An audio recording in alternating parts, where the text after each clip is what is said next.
Well, today I'm with Austin Healey, ex-Leicester, England and British Lions, and a client of Vin-X. Austin, thanks for turning up today. What made you get into wine? Well, before we start, I didn't realise you were a TV presenter as well as running a wine fund.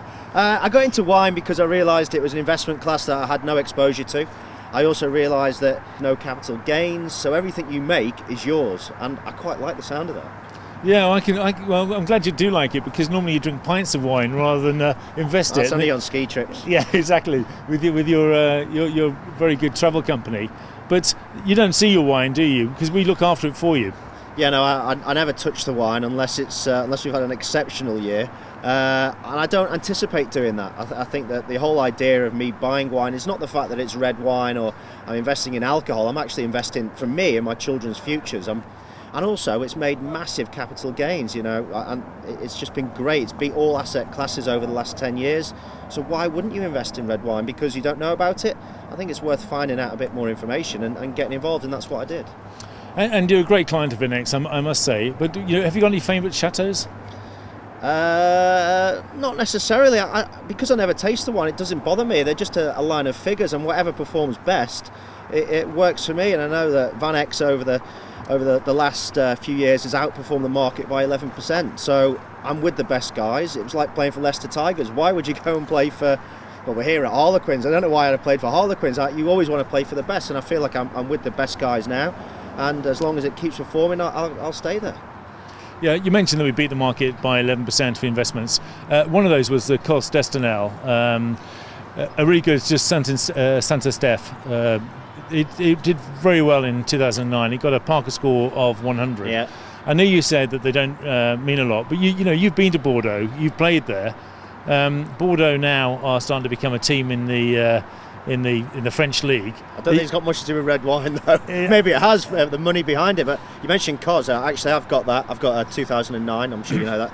And I think this year, compoundly, I'm up 38% on that, which is pretty good. I mean, I'm quite happy with that.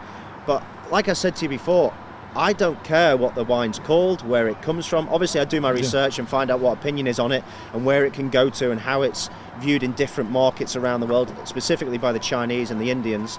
And I'm not going to taste it. It doesn't matter. It's an investment class for me. So you mentioned Bordeaux. I'd like to go to Bordeaux and taste the wines, but I'm not sure that I could rely on my palate enough to tell me whether or not I'm investing in the right ones. So for me, I'm far more about the figures, far more about compoundly. If it's made, I think Live-X has made 12.5% over the last 24 years compound. Now that beats virtually everything, including gold, including oil, everything. So for me, it's a good investment. You're doing all the selling here. I should be telling you. I used to work in a bank, didn't I? I worked in a bank. I was a banker for 3 years. So. Well, I was going to come on to that, because not a lot of people know that. They think of you as being the rugby star, but they don't realise actually your background is in banking.